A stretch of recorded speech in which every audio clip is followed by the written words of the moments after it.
guys. We've got the big brass monkey back with us. Welcome back, Steve. Thank you very much. Nice to see you back, Steve.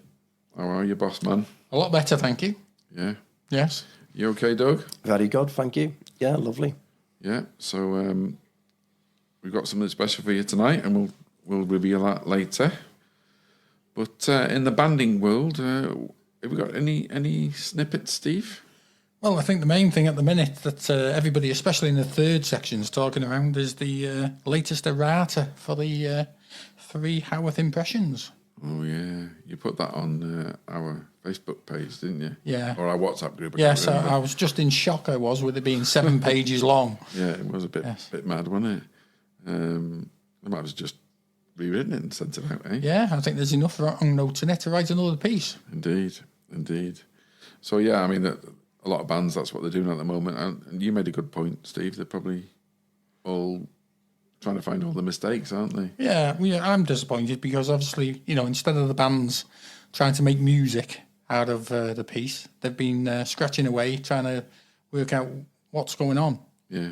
Is this wrong? Is this right? It does seem very strange when you consider that piece must have been played by some top bands and played very, very well as well. So, it should have all been ironed out many moons ago, shouldn't it, really? Yeah, I mean, it is quite an old piece, isn't it? Yeah. Oh, it's an old one. That's why they've redone it, haven't they? Because it's an old part and old scores that you couldn't really read. It's just bonkers, really. I mean, I can't believe it. I mean, I remember playing it many years ago, probably 30 odd years ago, and we didn't have any problems really. It was probably 10 minutes just sorting out a couple of notes that you couldn't really see on your parts, and we were off and running with it. So It's just crazy. It's as I say, to me, it's just very, very disappointing. Well, there you go. Hopefully they'll get it right, and then bands can play the right notes in the right times and wherever it is. Hopefully, yeah. Hopefully. Yes. On the day, yeah. So I believe you've also been keeping your eye on the RNCM Festival of Brass. Yeah. What a absolutely fantastic weekend from the Friday to the Sunday. Dave Thornton's done a cracking job in pulling it all together, and he was conducting Big House, so he didn't just have to coordinate it all and make it all happen. He had to do a bit of stick wagon as well. So yeah, it was fantastic. With the programs were immense. Really, what the bands were playing, number of concertos and things, and guest soloists and things coming in. I think the best one was the one with Black Dyke when they had the percussionist coming in. What's his name, Steve? Yazuki Fukahara. I believe he had a standing ovation at the end. Didn't he? Oh yeah, everybody was up for that one. So that was was really top stuff. So I didn't catch his name again. What was it? Bob. Yeah. So I believe it's had a lot of press, hasn't it? A lot of banding press. And it was good because it opened up with Foden's, and they actually played that piece by Paul Miller as well during it, which was really nice again. I know they it's first played out in St Asaph in the Cathedral. Paul Miller. Yeah. Right. I was getting mixed up with the other Paul. Oh, I tell you. Never mind.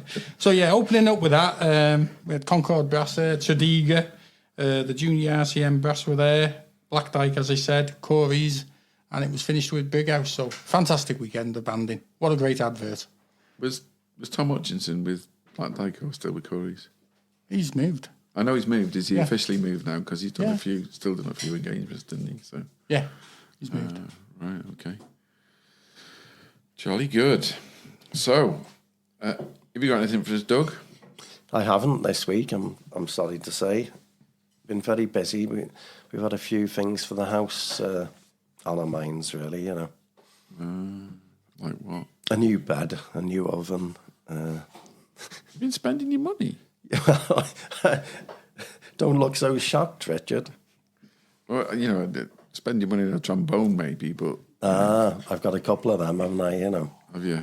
Does the other half know you got? Oh, she does. Drums, Yes. Yeah. This could be the forerunner to something else, like a new mouthpiece or something, couldn't it? If Could be. You've not bought one. Well, for a while, I haven't got any new mouthpieces in line, really.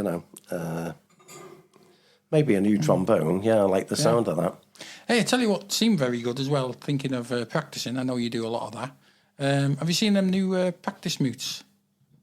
I have. Yeah.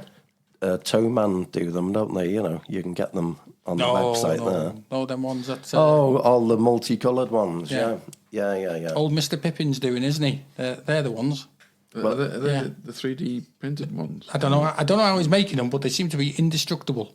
Yeah. Yeah, well, I noticed this week, funnily enough, because some of the Royal Buckley mutes leave a lot to be desired, with the corks falling off and things like that. I've noticed that they actually do a new material now. Right. What, instead of corks? Yeah, replacement.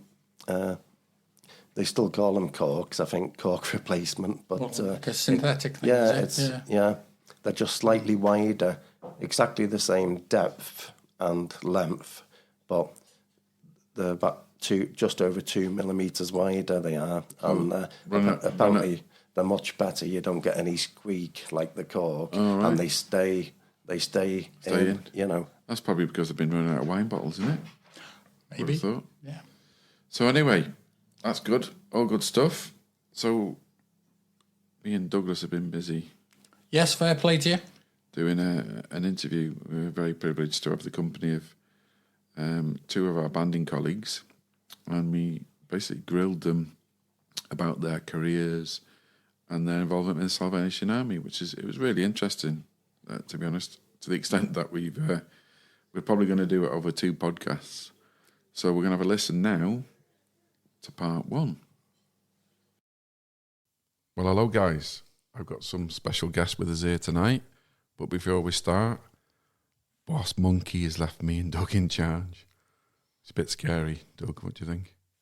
well, we've just got to get on with it, haven't we? And hope that he's back soon. Yeah, he just can't make it tonight. So we've got 2 distinguished gentlemen in front of us. We have. We've got a Mr. Colin Sneade and Douglas Hayter. So we're going to give them a grilling in true monkey fashion on about their playing careers and their aspirations and all things brass bands, really. So we'll start with you, Col. Okay. So other than being a fantastic bass player for Buckley, what else are you doing at the moment? At the minute, I'm really just teaching at home. Okay. And a bit of, I wouldn't say consulting, but you've got coaching work for Llangollen Youth Band. Oh, cool. Which is it's very rewarding. But that was where you did that, didn't you, in your previous working life? You were at Perry, weren't you? I was at Perry. I was a head of creative arts in an inner city comprehensive. That was fun. Yeah. Yeah, like pulling teeth without anaesthetic, but it was all right. Oh, no, there's just people not teaching. It's not as bad as that. Much, no. Very. Yeah, so it's mainly the playing side now that I'm knocking on, is just fading out a bit. So that's not worrying me at all. Right, okay. So I'm getting most of me playing at Buckley.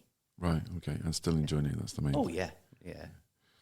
And what about you, Mr. Hayter? Where are you now in your working life and things and playing sides? So currently I'm the church minister for the Salvation Army in Mould. We have a small coffee shop and charity shop there. We don't have a brass band there, interesting enough. So hence me joining Buckley Brass, playing with Royal Buckley Band. Well, I joined Buckley Brass first and moved up. And then we collared you, didn't you, over Christmas, wasn't it? Got caught. Yeah, it was a good catch for the band, that. Yeah, what's Doug doing playing? He should be here with us. So get my playing in there, which is good. Keep my lip in. Play with various bands, so it's been quite nice to get back into brass banding. Probably play more now than I have had before, really. Really? Yeah. So, I mean, going back to the shop, it's in, is it Wrexham Street in Mould? In Wrexham Street, number 27, just down from the traffic lights. Kind of plug in there. And it's very good. I must admit, I've been there a couple of times myself, and it's excellent. So. I've been there with the wife, and I can vouch for the coffee and the cheese on toast. Absolutely wonderful. And the Fresh cakes. Oh, the cakes. Fresh cakes. Wow. The cake's good. Fantastic. So I don't think I've had the cakes. Oh, you want to? Missed out there. We'll have to get Jen. We'll have to come up. I hope you're not after a freebie. No, not at all. Although he's just had an advert, so I don't know what you think, Doug.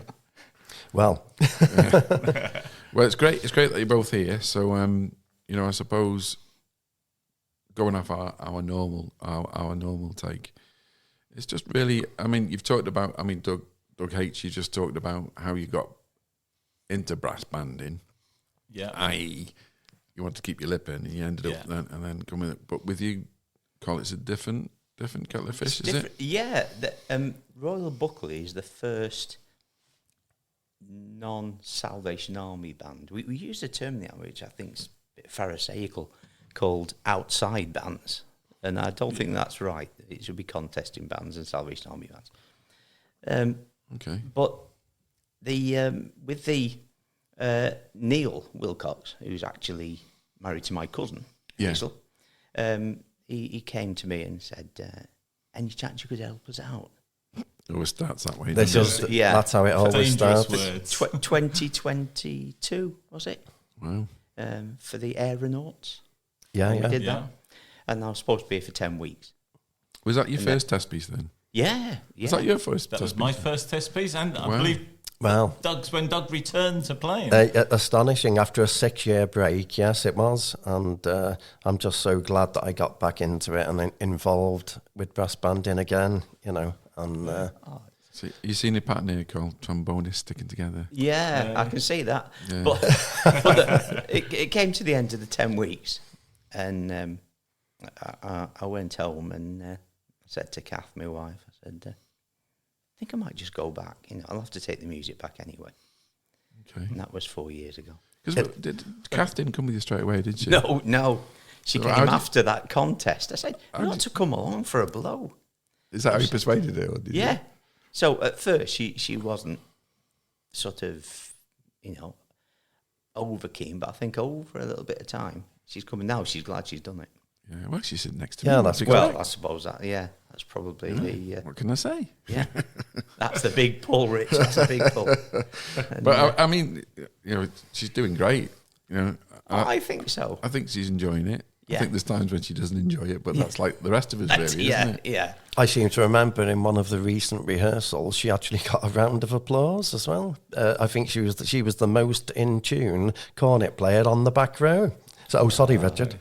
I wasn't there that night, was I? Right, mustn't have been. Yeah. So you're well and truly entrenched now, I would say. I think so. Yeah, I've actually only played with two other non-Salvation Army bands. One was Hammond's Sourceworks with Jeff Whittam on a one-off or two-off with. I took the adept for somebody that was at college, and he couldn't do it. He said, "Can you just go down and play?" And I sat next to John Gillam. Is it Big Double B? Oh right, The General. Yeah. That was a fantastic experience. I actually went on Double B that night. Was that for a concert or Just a concert, yeah. So it No, not literally, contest, Buckley yeah. was your first. Oh, yeah, first contest. Now, correct me if I'm wrong, guys, but were you allowed to do contests when you were in Salvation Army Band?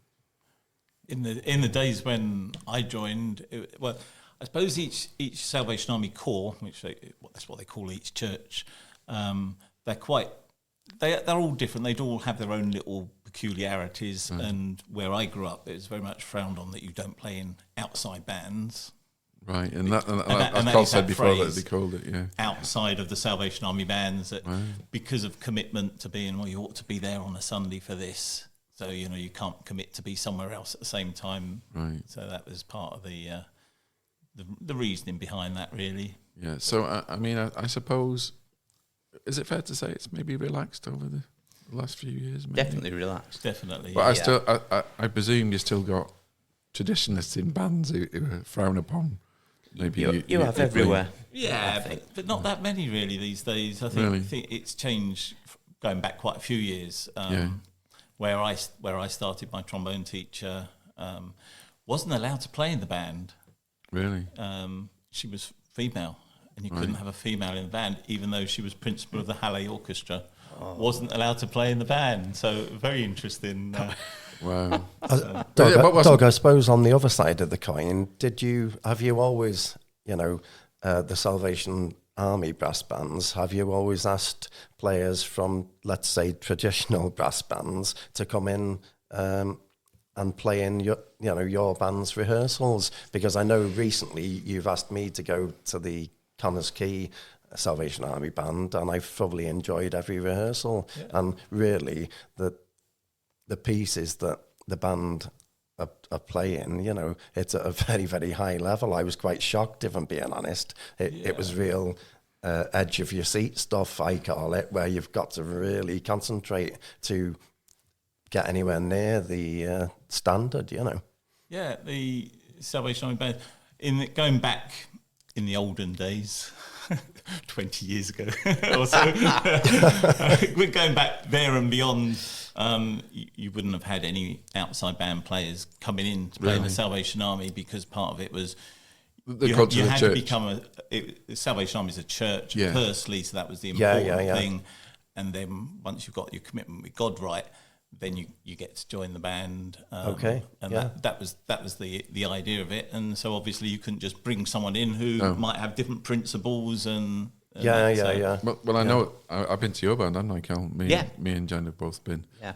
And thoroughly enjoyed it, And I know when you've had people down, you've invited people from Buckley, haven't you? Yes, from the band to actually come down. So it's good that, I suppose, that it's opening up that way. Oh, it's changed. And there's so many good Salvation Army composers over the years. Oh, tell me about it. So many great pieces of music. We're going to definitely get onto that one, because I know you two are bristling there about you.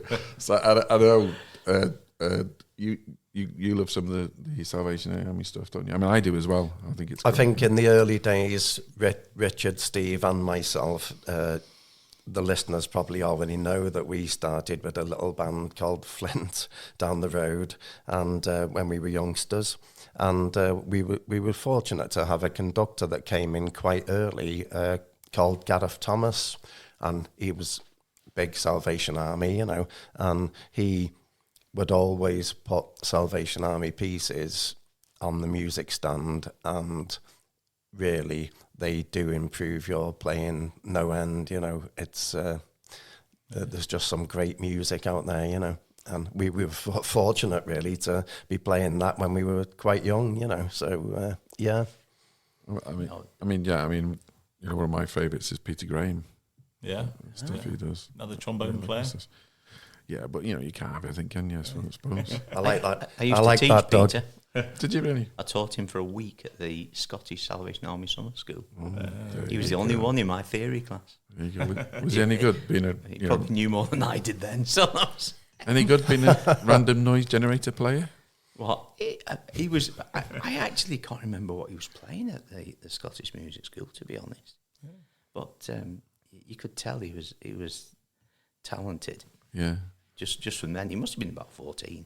So who's your favourite then, composer?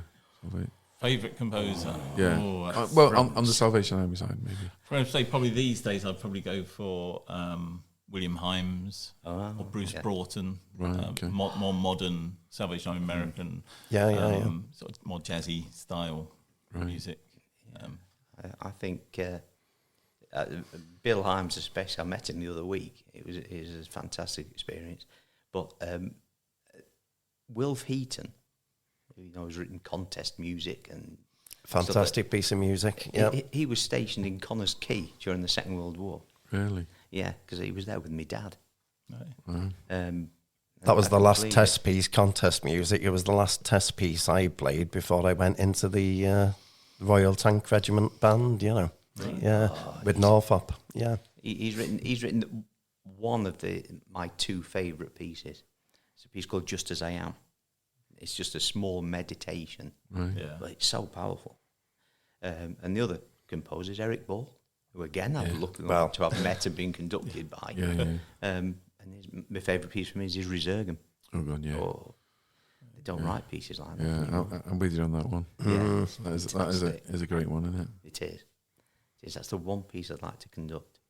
I've conducted quite a few, but not Resurgam, and that's one. To get out upstairs and you conduct it. That'd be great. Yeah, I'm sure. Yeah, sure we could arrange that. It is a cracking piece of music. I think it'd be a good choice for an own an own choice test piece, that actually, yeah. Well, I have mentioned it a few times to Keith. Yeah. Another one begins with an R is Renaissance. Oh, I yeah. quite like. Right. Yeah. But it's a lot. I can't remember who wrote that one. Peter Graham. It was Peter Graham, was it? Yeah. Yeah. It's just Okay. lovely piece of music. Yeah, it is. Which is probably why I like Peter Graham, because we played quite a few of them. But I can never remember who actually, actually composed them. Because you're talking about before about us when we played a lot of Salvation Army. I can't remember playing Star Lake. You can't. No. Wow. But I'm sure I did it when I was younger. Yeah. Yeah. And Christmas Joy as well. And I know, I'm sure I must have done it when I was younger, but I just can't remember. But I am getting on a bit now. You are a bit like that anyway, Richard. Dear God. Could I just ask both of you, have you got a favourite solo that you like playing? Oh, I suppose, well, for every E-flat bass player in the Salvation Army, it'd be Celestial Morn by Leslie Condon. That's the one to play. But the other one that Leslie Condon wrote that very rarely gets played is a bass duet, E-flat and B-flat bass, called Radiant Pathway. And that's very good. That's slightly quirky, but it's a good little piece. Yeah, I can't say I've got a favourite solo. As bass trombone, there's not that many bass trombone solos around.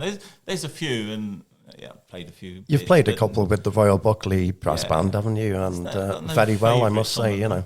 Yeah, no favourites on There that. they go again, Cole. They're off again. Yeah. Now you know what me and Steve have to put up with. Yeah.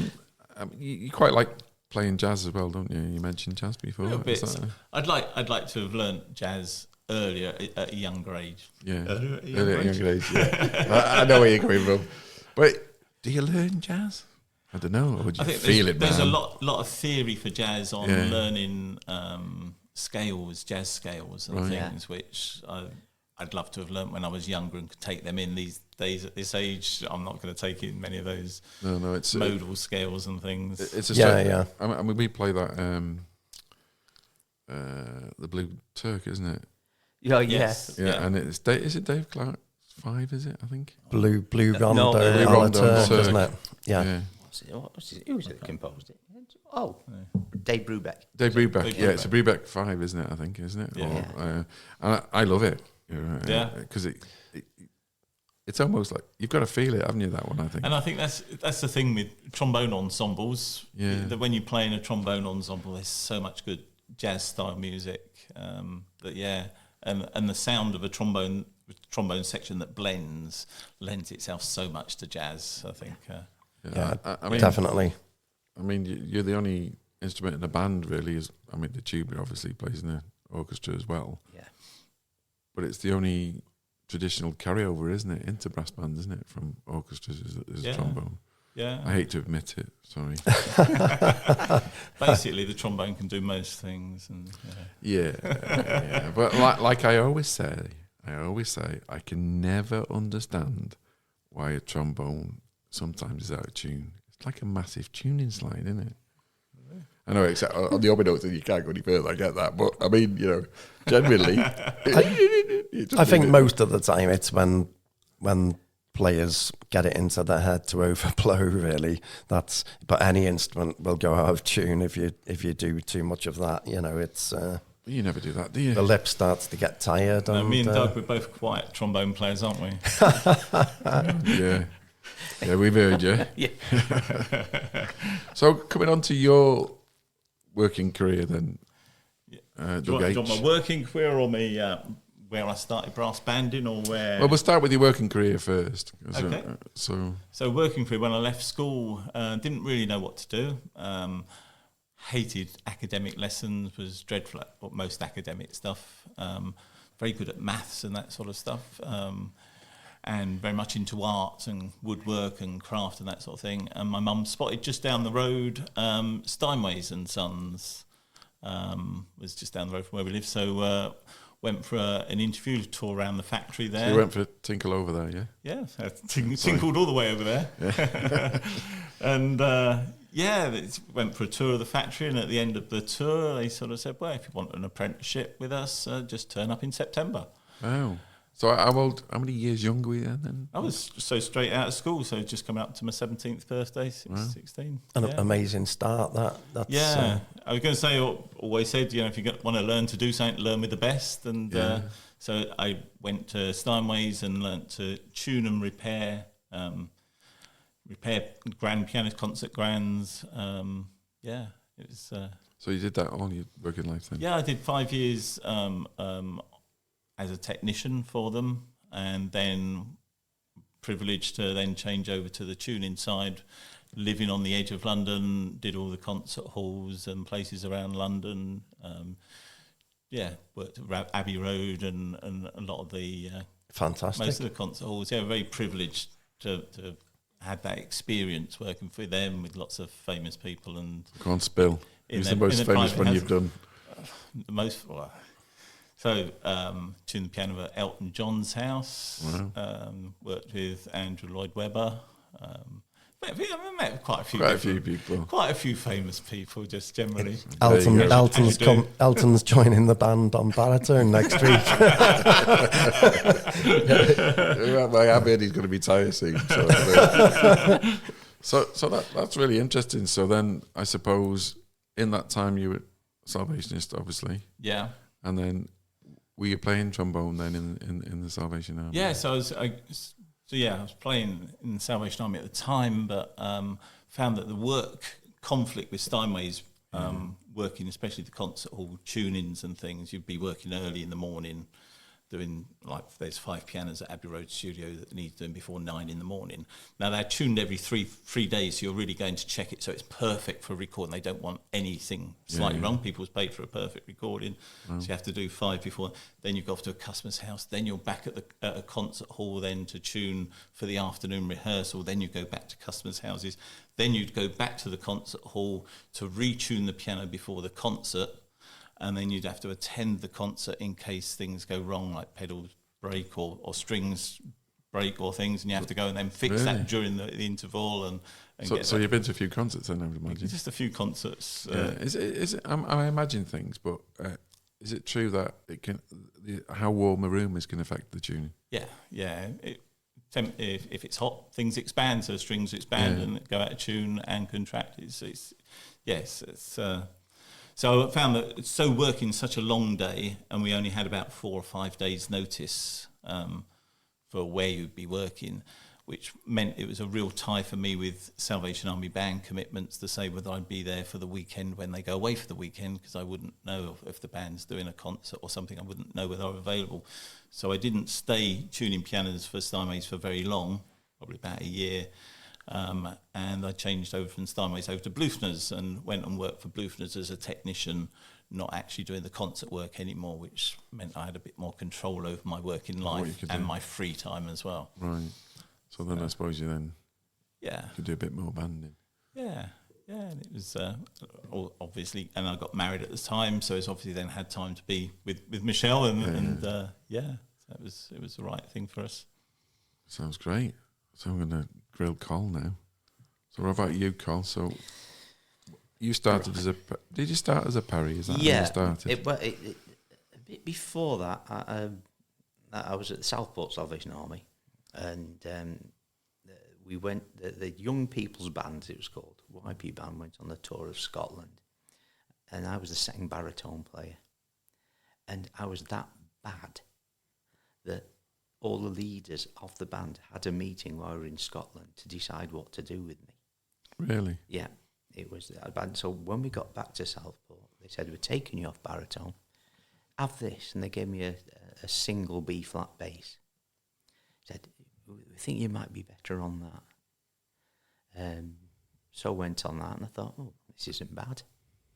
And it went from there. That's thanks to my old band leader, whose name was Gordon Kersop.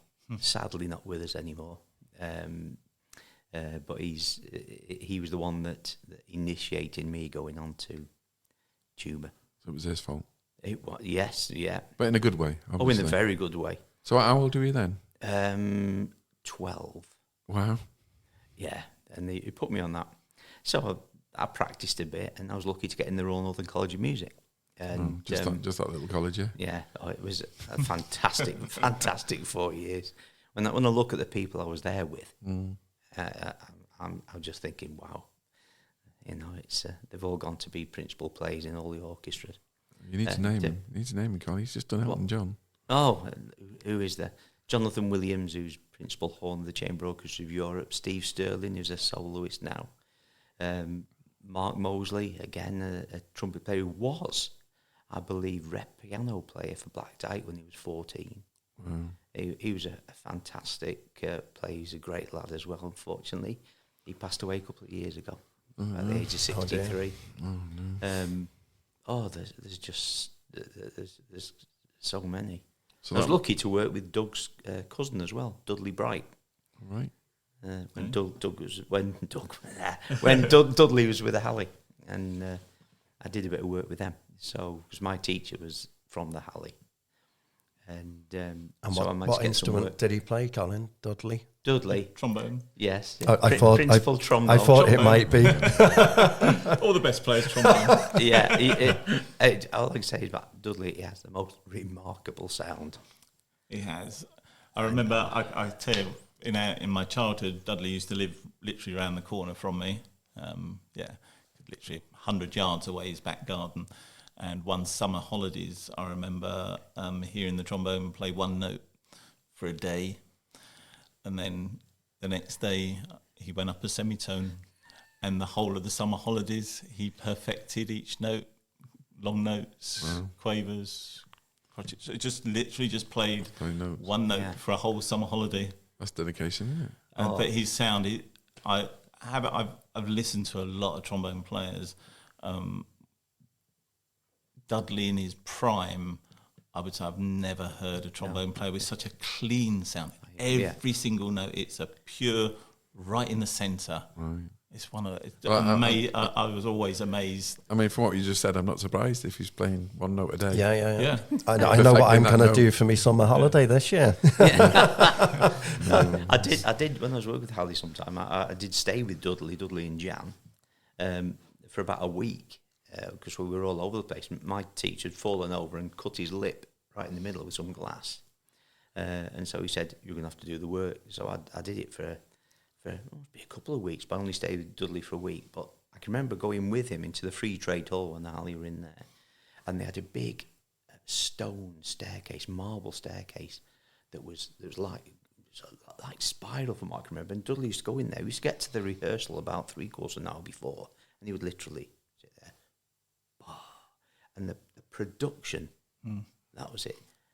It never failed. And that's sort of. That colored my thinking in the way I teach, and getting the basics right, doing the basic things well. It's my mantra. I suppose it's like anything, really, isn't it? We develop bad habits, don't we? Yeah. You know, it's like driving, isn't it? You develop lazy habits and bad habits and doing stuff. I suppose it's the same with playing, isn't it? I would imagine. Oh, yeah. You if you don't get it right in the beginning. I was going to say, it is that starting. I remember, so my trombone teacher...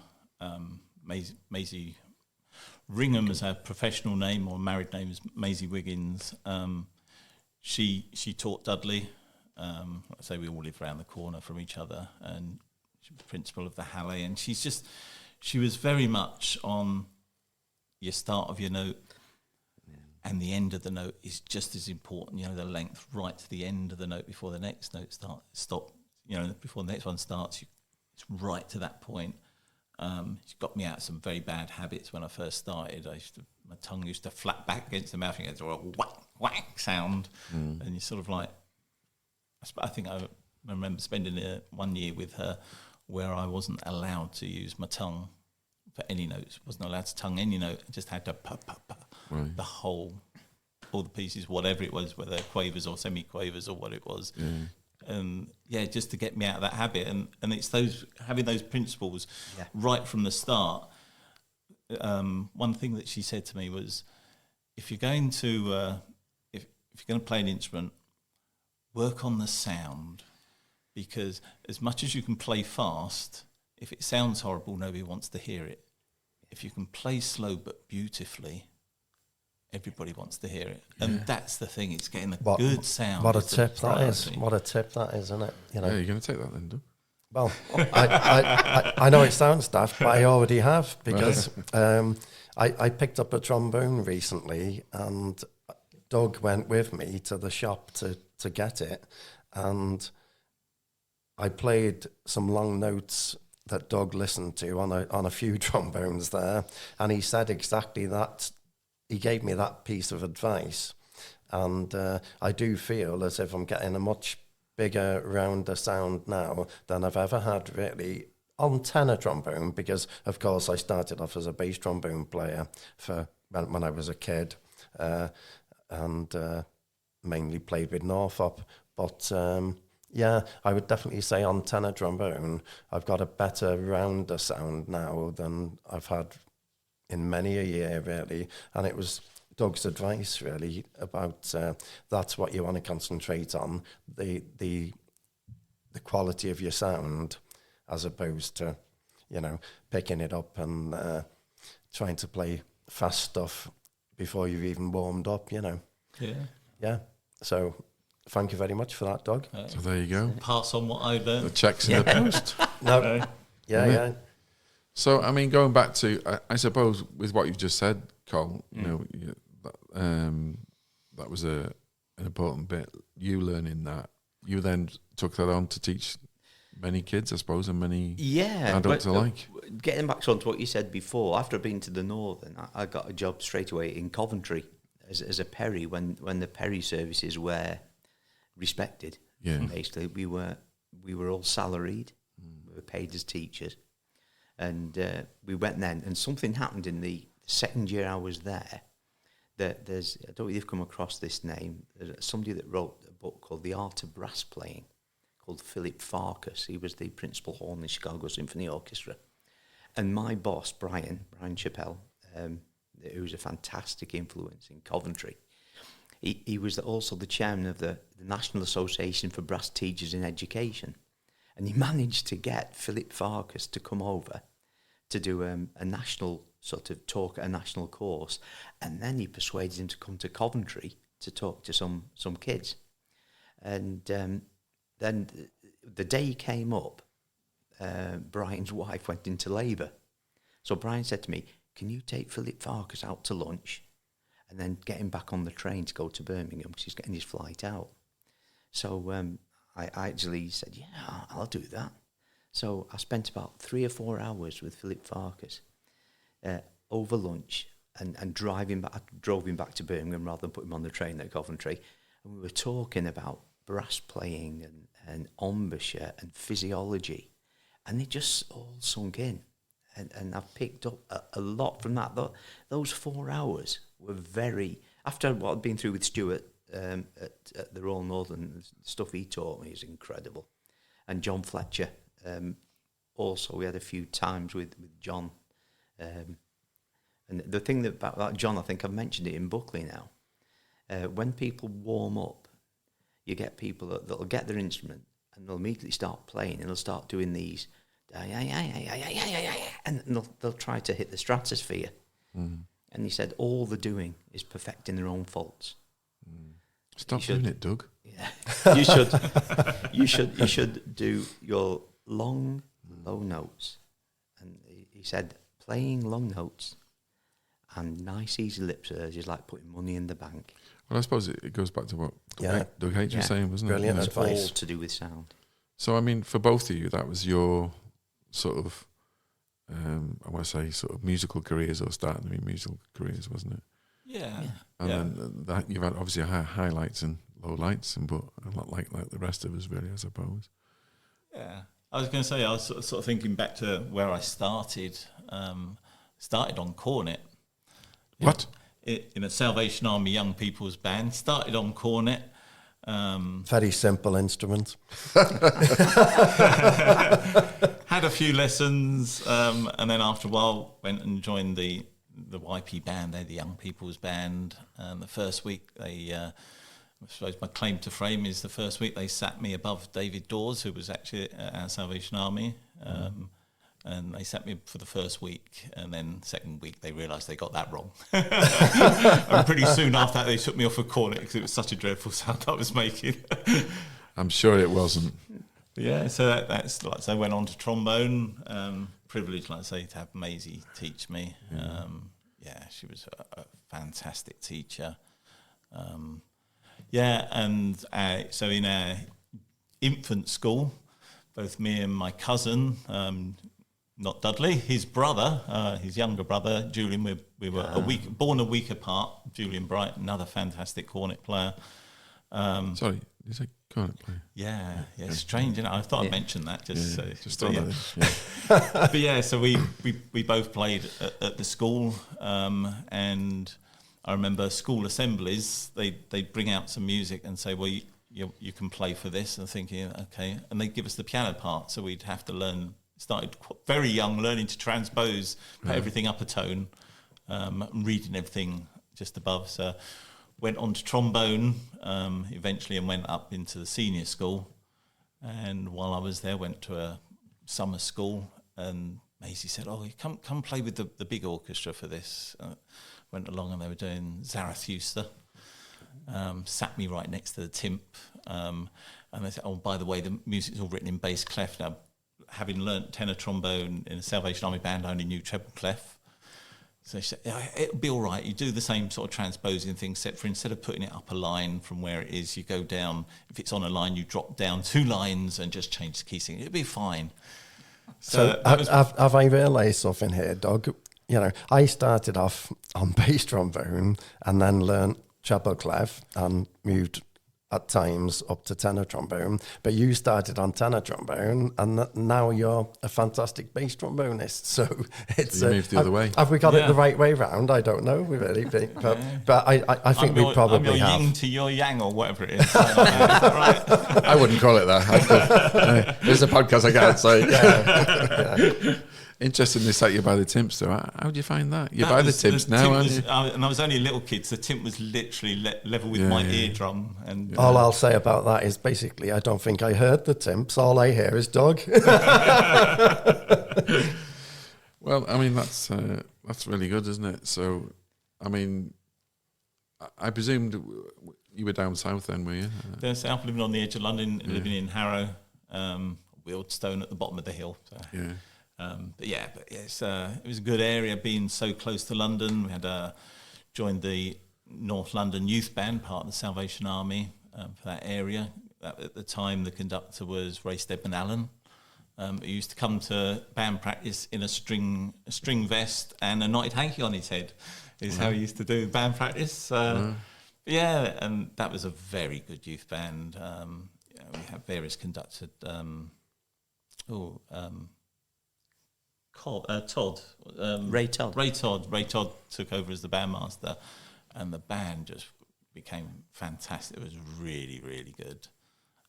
Real privilege to play in that band. Had a great trombone section, which, like I say, I think that's part of it. I don't know if you get that in other sections of the band, but I find a trombone section when you play and there's a big section and you just hear those instruments. I used to love sitting on second trombone in those sort of bands because you just hear those chords around you. It's just a gorgeous sound. Well, don't let anyone know, but I have to say that we've got a pretty good trombone section in our band. Sorry, can you just speak up a bit, Richard? It's amazing. I could edit that out afterwards. I can't believe I've just said that. Is that why there's a poster in the band room that says "Be more Doug"? Could be, yeah. But yeah, I mean that's great, fellas. I think you can join us in part 2 on our next podcast when we'll find out what made them turn to the dark side and come over to brass banding. Ooh. Wow. Well, there you go, guys. What did you think of that? That's really, really interesting. Yeah, great stuff. It is, isn't it? There's lots of stuff they were saying that I didn't realise, and with the experience between the pair of them, it's absolutely astonishing, really. Yeah. You can tell why they're such good players, within the band. They're just, they've got colossal experience, haven't they? And I think we also found out, Richard, that the downstairs in the band room was an ideal venue for recording. We did indeed.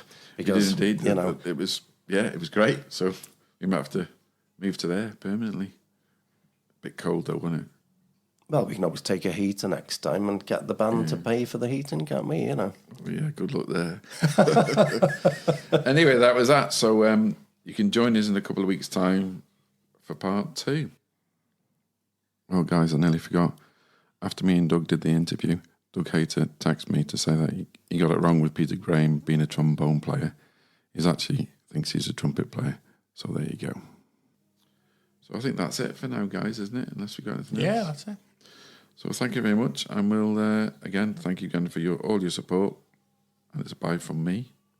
Goodbye from Doug. And a bye from Steve.